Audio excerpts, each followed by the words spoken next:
Captain Jake Morrison stared at the ornate invitation in his hands, its crystalline surface shimmering with words that seemed to dance across its face. The universal translator had worked overtime to decode the flowing script of the Valani language, revealing an invitation to what appeared to be the wedding of the century on planet Velos Prime. A diplomatic gesture, Admiral Brooks had explained during the briefing. The Valani are offering humanity a seat at their most sacred ceremony. This could cement our alliance for generations. Jake had expected many things when he stepped off the transport shuttle onto the gleaming capital city of Velos Prime, the towering spires of living coral that housed millions of Velani citizens impressed him. The gentle giants themselves, standing, nearly 8 feet tall with their iridescent blue skin and graceful movements, had welcomed him with what seemed like genuine warmth. What he hadn't expected was the complexity of their matrimonial customs. The ceremony took place in the Grand Amphitheater of Bonds, a massive structure carved from a single piece of moonstone that amplified sound and emotion throughout its chambers. Thousands of Velani guests filled the tiered seating, their melodious voices creating harmonies that seemed to resonate through Jake's very bones. King Theron, a magnificent specimen even by Velani standards, presided over the ceremony with his daughter Princess Luna at his side. Jake had been given a place of honor near the royal platform, a gesture he appreciated even as he struggled to follow the intricate proceedings. The bride and groom stood at the center of the amphitheater, surrounded by 7 concentric circles of participants. Each circle, Jake learned from his cultural briefing packet, represented different aspects of Velani society: family, friends, warriors, scholars, artisans, traders, and honored guests. The ritual of 7 bonds, his translator whispered the meaning as the ceremony progressed. Each circle would perform a specific action to bless the union. Jake watched as family members wove together strands of luminescent thread. Friends offered crystalline tokens, and warriors performed an intricate dance with ceremonial blades. When the circle of honored guests was called upon, Jake felt a flutter of nervousness. The briefing materials had mentioned that guests would participate, but the details had been vague. He watched as the other guests, mostly diplomatic representatives from allied worlds, stepped forward and placed their hands on a massive crystal formation at the ceremony's heart.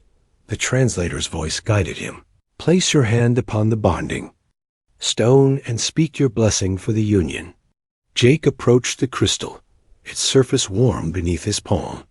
He spoke the words he had practiced. May your bond strengthen both your houses and bring prosperity to all who witness it. The crystal pulsed with a brilliant light, and the assembled crowd erupted in what sounded like approval. Jake smiled, pleased that he had managed the diplomatic moment successfully, and returned to his seat.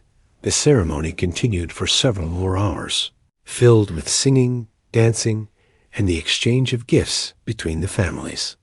Jake found himself genuinely moved by the beauty of the proceedings, even as he struggled to understand all the nuances of what he was witnessing.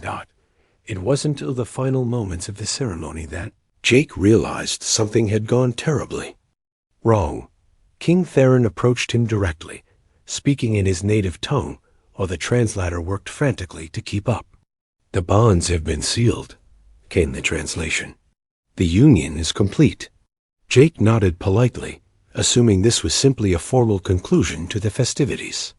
But then Princess Luna approached, her large, luminous eyes fixed on him with what seemed like a mixture of curiosity and resignation. Honored guest, the translator conveyed her words, we are now bound by the sacred law of 7 bonds. I'm sorry, Jake said, confusion evident in his voice. I think there might be a translation error. The princess exchanged a series of rapid words with her father before turning back to Jake. There is no error, human Jake Morrison. By placing your hand upon the bonding stone and speaking the ritual words, you have entered into marriage bond with me. Jake's mouth fell open. I did what now? King Theron stepped forward, his expression unreadable. The ceremony you witnessed was indeed a wedding honored guest, but not in the way your people understand. It was the marriage of alliances, where 7 representatives from different walks of life bond with my daughter to strengthen our kingdom's connections across all aspects of society. But I'm human, Jake protested weakly, which makes the bond all the more significant, Princess Luna replied, and Jake could swear he detected a hint of amusement in her translated words. A marriage bond between our species has never been attempted.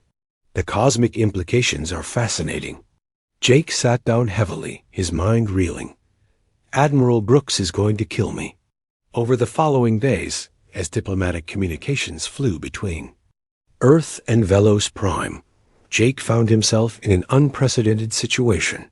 He was, according to Velani law, married to alien royalty. The marriage was binding under their sacred customs, and breaking it would be considered an act of war against their most fundamental beliefs. The good news, Ambassador Chun informed him during one of many emergency briefings, is that Velani marriage customs are remarkably flexible. You're not expected to abandon your human life or move permanently to Velos Prime. The better news, Princess Luna added during one of their awkward getting-to-know-you sessions, is that our marriage bond is primarily ceremonial and diplomatic. I have 6 other marriage bonds from the ceremony, including one with our master trader and another with our chief scholar. Jake learned that Velani marriage was less about romantic love and more about creating networks of mutual obligation and support. As Luna's husband, he was now part of an extended family structure that included not just her, but all her other ceremonial spouses and their respective communities. Think of it as the ultimate diplomatic posting, Admiral Brooks finally concluded after weeks of negotiations. You're not just an ambassador to the Velani anymore, Jake. You're family. The arrangement, as unusual as it was, proved remarkably beneficial for human-Velani relations. Jake split his time between Earth and Velos Prime, serving as a cultural bridge between the 2 species. Princess Luna proved to be a brilliant xenobiologist with a particular interest in human physiology, and their professional collaboration led to breakthroughs in medical technology that benefited both species. 6 months after the wedding that wasn't quite a wedding, Jake stood once again in the grand amphitheater of bonds. This time, he was helping to officiate another marriage of alliances, serving as Luna's representative in the ceremony. Have you adapted well to married life? Ambassador Chun asked him afterward. Jake considered the question seriously. He had a wife who was also a colleague, a father-in-law who consulted him on interspecies policy, and 6 ceremonial co-spouses who had become genuine friends. His accidental marriage had opened doors to experiences and relationships he never could have imagined. You know what? He replied, watching Luna demonstrate a new medical scanner to a group of fascinated human researchers. I think I'm exactly where I'm supposed to be. Sometimes the best diplomatic accidents were the ones you never saw coming.